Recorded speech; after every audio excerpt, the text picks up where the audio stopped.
Florència té un fotimer de coses guais. Te les explico en 3 minutets. Primer de tot, en italià es diu Firenze i és la capital de la regió de la Toscana. Geogràficament està envoltada de turonets i la travessa el riu Arno. La van fundar els romans al segle I abans de Crist com una colònia militar situada en una ubicació estratègica entre el centre i el nord de la península itàlica. Per això, quan cau l'imperi romà, tothom es baralla per ella. Ostrogots, bizantins, llombards, carlemany... Després, al segle XII, es converteix en una comuna autogovernada per un consell de mercaders i fot calés gràcies a la banca i al comerç tèxtil.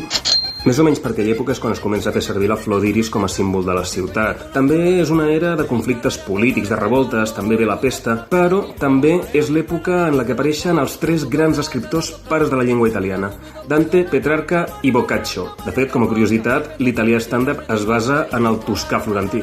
Aquesta també és l'època del pintor Giotto, i després és quan apareix una família de banquers que entra en política, els Medici. Governen Florència durant vora 3 segles, entre conspiracions i intents d'assassinat, i inverteixen tota la seva fortuna en art. Per això Florència concentra tal quantitat de grans artistes. Estan Leonardo da Vinci, Michelangelo, Donatello, Rafael i Botticelli, que bé podria ser la 5ª Tortuga Ninja.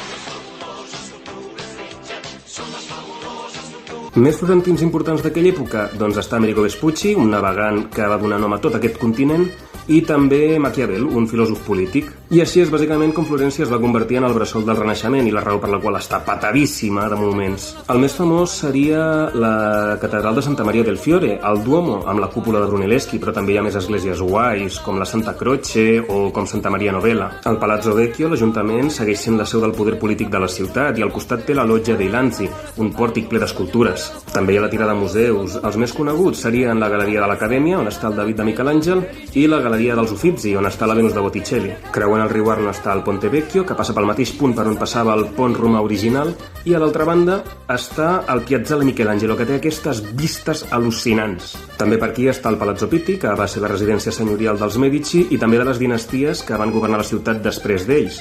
Primer els Lorena, al segle XVIII, i després els Savoia, al segle XIX, durant la unificació d'Itàlia. Que, per cert, com a curiositat, Florència va ser la capital de la Itàlia unificada durant uns anyets, abans de Roma. I ja per acabar, teca! A Florència es beu vi de la Toscana i es menja molt carnívor. Tenim embotits amb fonoll, entrepans d'estómac de vaca, estan també els canapés de paté i l'estrella de l'espectacle és el bistec. Aquí diuen que amb menys de 5 dits és carpaccio. Posa'm als comentaris si creus que m'he deixat alguna cosa i subscriu-te per més viatges dantescos i maquiavèlics. Grazie mille, arrivederci.